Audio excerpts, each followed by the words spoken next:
In this video, we're going to take a look at the functions of routing. So in a high-level overview, what we're going to take a look at in this particular section is going to be covering router basics. What are routers? How do they work? Things like that. Routers. What is a router? Take a look at the router functions. How does it forward IP packets? What is its process to forward traffic through its device, and if the traffic is not destined to the router, how it would handle that. We'll take a look at routing table and making routing decisions. So how do you build a routing table? And then once you have the routing table built, how does the router go about looking at the routing table and determining what to do with the traffic that it has to forward? We'll be looking at building a routing table. What are the parts and pieces that need to be known to put the routing table into place? What are the routing metrics you might see inside of the network? Whether that's delay, bandwidth, load, reliability, things like that, or hop count, depending on the protocol you're working with. We'll take a look at administrative distance and how having an administrative distance might determine which routing protocol might get used. Take a look at different routing methods and how those come into play. So when it comes to router basics, there's a few things you should really be aware of. Routers are required to reach hosts that are not in the local LAN. Routers use routing tables to route between different networks, and switches use MAC address tables to switch between ports. So that's how if you understand how switches work, then a routing table is going to be like a MAC address table. So the router is going to consult the routing table for everything that it does. For every packet that comes in, the routing table has to be referenced to see what to do with that packet. And we'll talk about it when we talk about how a router routes. We'll take a look at exactly how the recursion process works and how that comes into play. Routers have the following components, the following main three components. You have CPU for processing different processes, motherboard, memory, and the motherboard is going to connect all of the different components together. We're going to have the interfaces, we're going to have the ASICs, you're going to have the CPU, you're going to have potentially a hard drive if you have, or flash for storing things, you're going to have console ports, you're going to have power, all of that stuff is going to connect to the motherboard. Now the memory, or the RAM in this case, is going to be the way that everything is forwarded or handled. So every process on the router is going to need at least a little bit of RAM in order to work. And it's going to be the memory's job to be able to provide the necessary memory that is needed to the router for the router to conduct its operations. Routers have network adapters to which IP addresses are assigned. So when you configure a router, you're going to configure it with, it's going to come with typically two interfaces.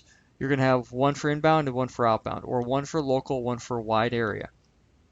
And depending on how you work your network and depending on how you set your environment up, will determine how you go about doing that. So when we go through our setup here, I will show you guys how to assign an IP address to an interface, so you guys will be able to figure that out. It's actually very, very simple to do. Routers may have two kinds of ports. You can have the management for connections to a terminal used for management, and you also have the network, which is different LAN and WAN media ports. So how is management going to be, how does that come into play? Well, you have the option of doing either a direct connection, which they call a console cable, which is typically that, they call it a Cisco console cable. It's that notorious flat blue cable with an RJ45 jack on one end, and you have the DB9 serial connection on the other end. Typically what you're going to do is you're going to have an adapter that's going to be typically USB based. You might have a computer that's got an older COM port or a DB9 adapter port that you would use to connect to it, and you just have to figure out whatever COM port that port is associated to. Once you do that, you'd be able to utilize the console cable. The other portion that is important to note is for management is going to be Telnet SSH. Those are going to be for manually manipulating show commands. So if you want to take a look at the router and say, all right, what am I going to do? What do I need to? What's going on here? So show IP interface brief to see what's going on at the interface level. just a brief overview of what's at the interfaces, the routing table, the MAC address table, the ARP table. You can look at all kinds of things from the management perspective. Management doesn't necessarily mean console or telnet or SSH. This could also mean syslog or SNMP traffic. So you might have a network management station like PRTG or SolarWinds that will reach out to the device and on a regular basis be polling the device for updates. Say, for instance, you might have something like SNMP tracking data for, port up downs or interface utilization, things like that. Then you also have network ports. Those ports are going to be for actually forwarding traffic. So the key determining factor as to which type of port you're actually utilizing and how the router is actually handling it is this. If you are going to send traffic to the router, so the router is your destination, the first thing that's going to happen is the router is going to look at the layer 2 header, the destination MAC address, and that destination MAC address should match a local MAC to that router. So the router is going to rip off that layer 2 header and then look at the layer 3 IP. It's going to look at the destination IP and say, okay, what's the IP address? If the IP address is a locally configured IP address on that router, then the router knows the packet is destined for itself. And then it'll and based off the ether type value and the upper layer protocols, it'll be able to determine based off a port number which service it should send that packet to and then map it to that service, and then your telnet session opens up. Anytime you're sending traffic through the router, so the router is supposed to be able to move a packet from interface A to interface B, that is considered to be network traffic because of the fact that the router is forwarding the data rather than receiving the data. Router functions, well, there's a bunch of different things that a router does. The first of which is it determines where to forward packets. Now, how does it do that? Well, it does that by gathering routing information and informs other routers about changes. So it needs to have a routing table in order to make routing changes. It needs to know how to forward the data and look at the different metrics that are used to build the routing table in order to make the decisions that it needs to based off of the routing table. So it determines how to forward traffic based on the routing table. So the way that this actually works out, I'm going to pull up the last two bullet points, is if a destination is in the routing table, forward the traffic. If the destination is not in the routing table, drop the traffic. So how does it actually work that way? So the way that this actually works is you have either a static or a dynamic method. You have a static route or a default route. Those are your two static methods. Each one is manually configured. So the idea here is if you have a situation where you go out and you want to populate the routing table with some routes to get from point A to point B. The idea of the static and the default route is you're trying to get somewhere other than where you're already at. So consider where you're at as the source, and the destination you're trying to reach is going to be the destination. The destination is going to be what is actually in the routing table. So you look in the routing table. It's like if you have GPS in your car, or at least in my cell phone, I have GPS. I turn the GPS on. I plug in an address, and then it will use the shortest path first algorithm, or SPF for short, and it will find the shortest path from me to my destination based off of the given roads or the different networks that I have available to me to travel over. Different roads I could get from point A to point B with. So I would go ahead then and say, okay, I want to get to work. I'd punch in my office address, hit the start button, and then it's going to go ahead and use GPS to navigate me to work. So that's going to be how I would go about doing that. Routers do much of the same thing. Let's look at the routing table. Let's go ahead and determine where the route is pointing us towards. So what is the outgoing interface? Once we've determined that, what is the next bit of layer 2 information? I need to make sure that I bring in the destination MAC address. I know that, which is going to be the next hop IP address, MAC address. So I'm going to need the destination MAC address. I'm also going to need the next hop IP address. Once I have those two parts in play, I can go ahead and start forwarding traffic. Now, routing table and routing decision. Routing tables are populated with routes that are deemed best via the IGP algorithm. Static routes are populated based on their administrative distance. Routers determine how to route based on the best AD and the lowest metric for that route. If no route exists, the traffic is dropped. So how does that actually work? So is there some sort of like magic sequence or magic button you have to press? No, not at all. So let's go ahead and take a look at what a router does in order to get its job done. We're going to go ahead and pull up Paint, and I'm going to simply draw a router. Okay, we're going to grab this guy, draw a router here on the screen, and I'm going to go ahead and grab a line. We're going to draw a line right here. That's going to be the incoming. This will be the outgoing, and voila. Let me go ahead and grab my pen and make this a bit bigger. And go to red. All right, now we're ready to go. So here's the idea. So when the traffic comes in, so you have an IP packet that comes into the router. So the guy comes in here. The very first thing that happens is this. You have the layer 2 header, you have the layer 3 header. You have the source and you have the destination. You have the source and you have the destination. This guy right here is immediately looked at. The layer 2 header is the very first thing that's always inspected first. So this guy's looked at. The router says, okay, cool. Looks at the destination and says, okay, it's coming into me, so I know it's destined to me. Okay, so that's gonna be that's the first thing that happens. This guy is actually ripped off and thrown into the good old-fashioned garbage. Dumped in there. Goes to the garbage, discarded, no worries. The next thing that's going to be happening is the destination IP address. Now, I'm going to take just a moment and I'm going to explain something to you guys. There's another routing feature. It's called policy-based routing, or PBR for short. What policy-based routing does is, based off of a certain policy, you can determine, based off of where the traffic is coming from, how it will get forwarded. That is out of scope for the CCNA service provider, but it is definitely possible to do. So a lot of the customers I work with, we throw policy-based routing in place because it makes sense for some things.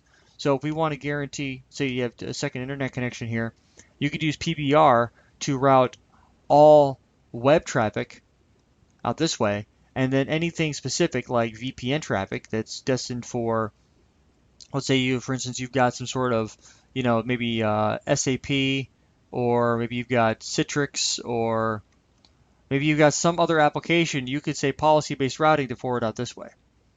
That is an option. I'm not going to go any further than that because it's outside of the scope for that.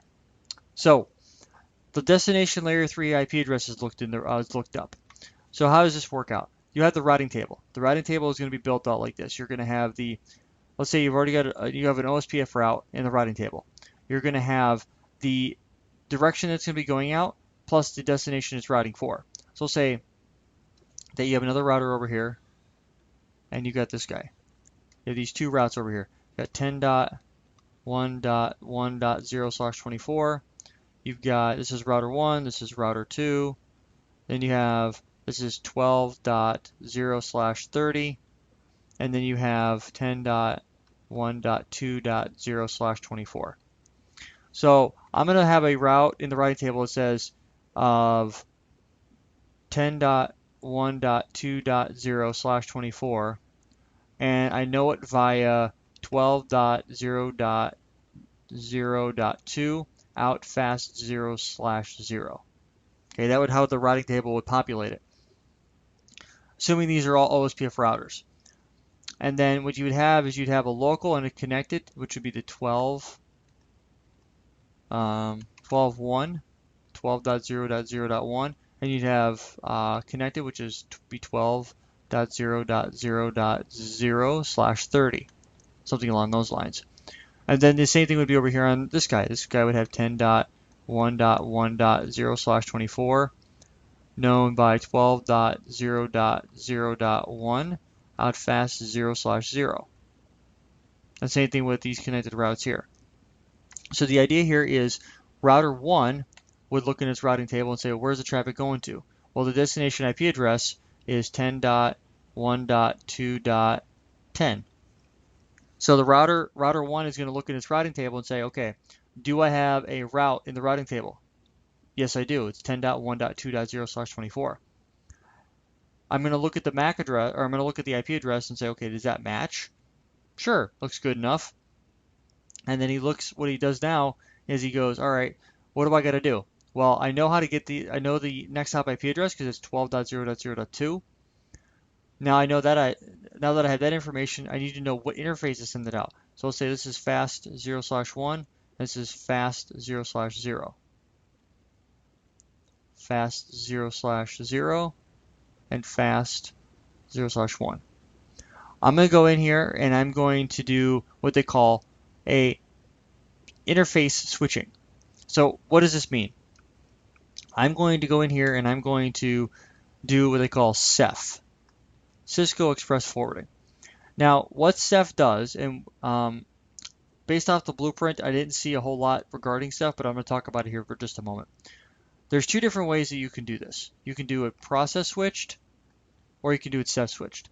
Process means CPU. CPU does everything. It does the routing table lookup. It does the switching between the interfaces. It goes out and it ARPs for the next hop IP address MAC address. It learns that in. It rebuilds the layer 2 header to be placed in front of the layer 3 IP header so that the traffic can get forwarded to the next hop. And then it determines what the outgoing interface is going to be. So all those things happen at the CPU. For every packet on every interface, regardless of the direction, it becomes even more intensive if you have things like IPsec or ACLs or some sort of NAT in place. Then you've got to NAT it over to whatever additional processing you have to do. The CPU would handle that. The drawback to this is considered to be software switching. Typically not the most effective way to handle things. Then Cisco invented a thing called Ceph, or Cisco Express Forwarding, back in the late 1990s, early 2000s. The idea with Ceph is the Ceph process is going to be a process that handles the IP lookup. I'll just put IPLU there. It handles the IP lookup. It handles the interface switching. It handles the ARP process to figure out what the next hop IP MAC address is. So R1 will know the MAC address of R2's fast 00. R2 would know the MAC address of R1's fast 0/0. It knows the ARP cache. It has the ARP table built. It also knows the outgoing interface. So it's got the outgoing interface already pre-established. So it knows where to put all this stuff in here. If the packet that's coming in is able to be Ceph switched, then the Ceph process is going to do all of this right here, and then from there, it will go ahead and move. Once it does an IP lookup and it determines it knows how to get to where it's got to go, it will then go and say, okay, I'm going to go ahead and move it to the outgoing interface of fast Ethernet 0/0. Once I've moved it to that location, so that's the interface switching, I'm going to go ahead and do the ARP lookup. I'm going to find out what the next hop MAC address is. Once I know that, I'm going to go ahead and rebuild the layer 2 header with the R1 fast 00 MAC address as the source and R2 as the destination. So on a per hop IP routing basis, the layer 2 header is stripped off and rebuilt per router as it's being switched between interfaces. At that point, we know we can go ahead and forward the traffic now fast Ethernet 0/0, assuming that the QoS mechanism is in place and everything is good to go. If there's not a QoS mechanism in place, don't worry about that. It's actually out of scope for right now, so don't even worry about that. And then we have that process. So that's how traffic will go to R1 to R2. Now, it also assumes when you're doing routing, that routing is bidirectional. That in order for a computer over here that's 10.1.1.10 to reach 10.1.2.10, that R1 would be able to get to R2 and R2 to the 10.1.2 network, that the 10.1.2 network would be able to get back to the 10.1.1 network. The only way this is going to happen is if R1 and R2 are exchanging their directly connected LAN segments that are not directly reachable via the other router. So R2 doesn't have a direct connection to 10.1.1.0/24. The same thing with R1 doesn't have a direct connection to 10.1.2.0. That's pretty much the core competency of how routing works. Now, there's a couple other options in here that can get spin in here. Before the IP lookup, you might have an ACL that comes inbound.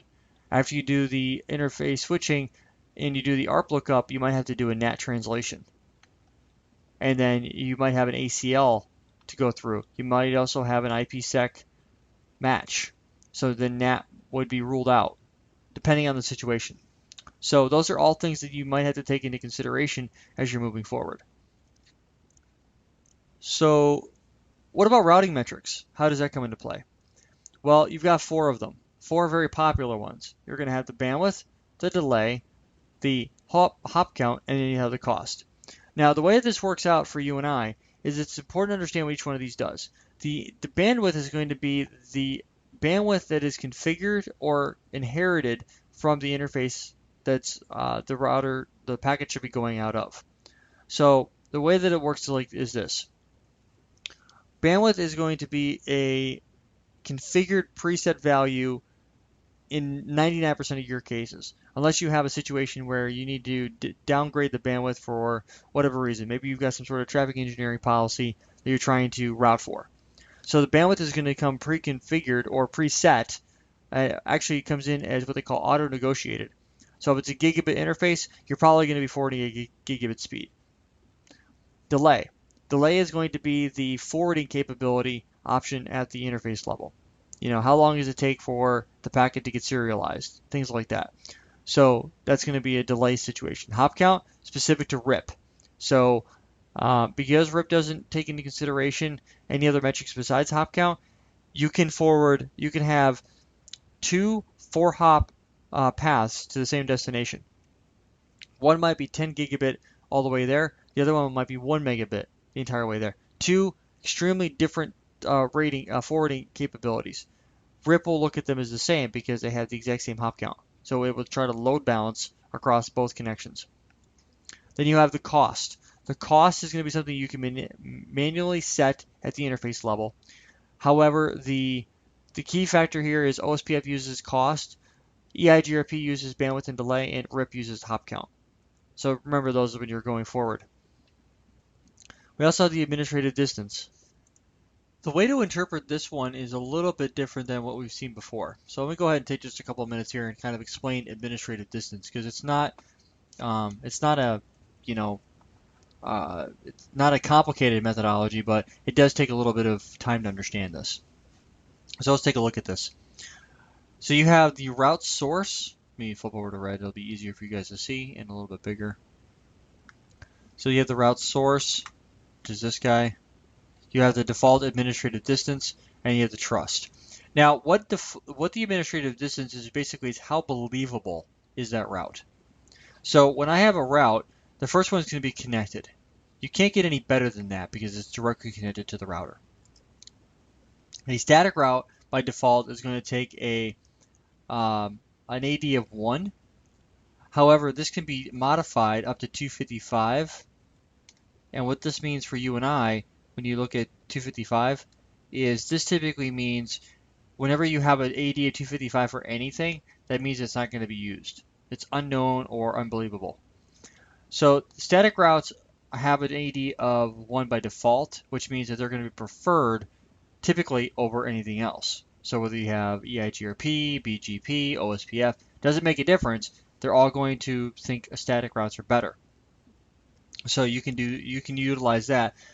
Now, there are times where static routes are going to be beneficial.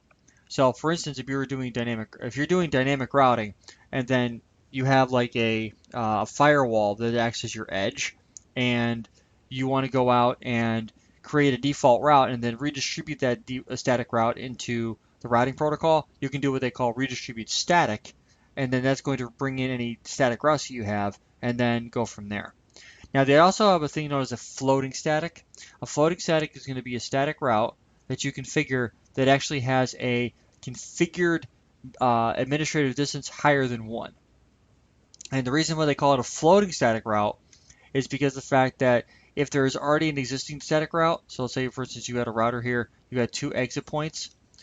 So this guy you might be receiving a BGP default route, and you might have a static default route pointing over here. So this guy right there. What you would typically do is, let's say this guy right here, you're learning a BGP route, and the BGP default is only utilized if this guy right here isn't used. Or it could be the other way around. You might have a default route via BGP, or I'm sorry, via static here, and if this guy goes down, then you'll use the BGP route. Depends on how you want to take a look at it. But let's say, for instance, they're both static. So this guy's static as well. This is your 100 meg, cable. This is your 10 meg MPLS. And what you want to do is you want to forward all of your traffic out this 100 meg link for everything. And then anything that goes over MPLS is going to have a more specific match. So what you could do is you could have a static route in here that's just a regular route. So you just type in 0/0, and then you would say the next hop IP of, say, 12.111, and then you do, say, an AD of 200. So I'm sorry, that wouldn't be 200. This would be, it'd be set up like that right there. And then what you would do then is you could say, all right, well, in case this 100 meg circuit goes down, I'm going to have another static route, 0/0 out, say 11.111, and then you go in here, but you have an AD of 200 on it, and what you will do is you'll be tracking this guy.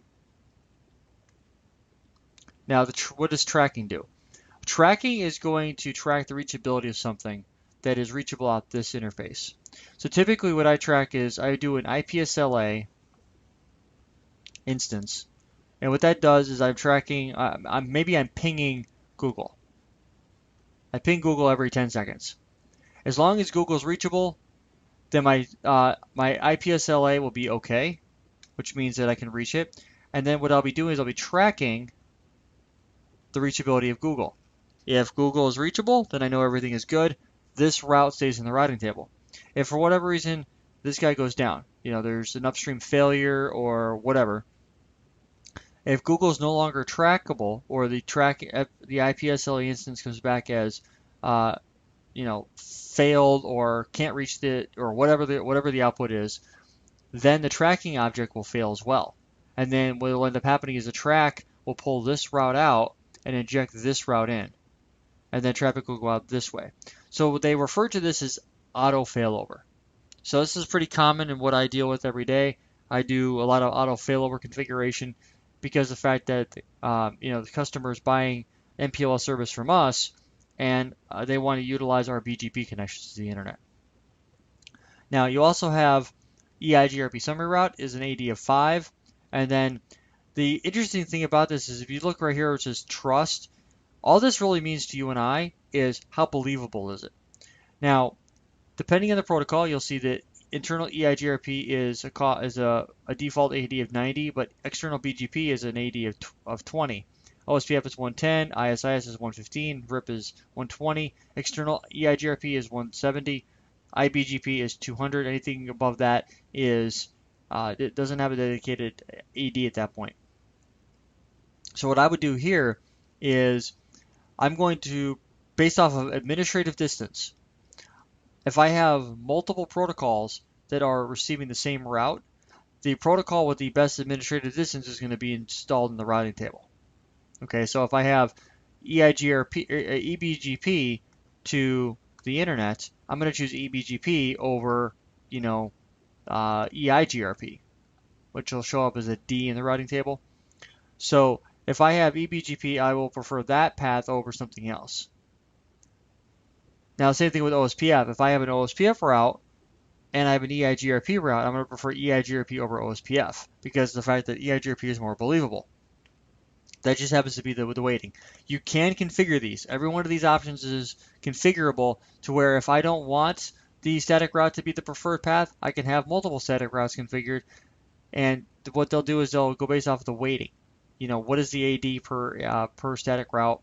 Same thing with Eigrp. You can change the internal and external weights, things like that. So it does give you a lot of flexibility. Routing methods. So what are some of the other routing methods that are available? Well, you have two of them. You have distance vector routing protocols. So it collects the distance and vector to neighboring routers and sends periodic updates of routing table to neighboring routers. What this basically means to you and I when it comes to distance vector, think RIP and Eigrp. RIP and Eigrp are both examples of distance vector routing protocols. So what does distance vector mean anyway? Distance means how far away, based off of metric, based off the distance, based off of the weight, based off of the bandwidth and delay, based off the hop count. That is going to be the distance. How far, what is the cost for me to get there? Vector, how do I get there?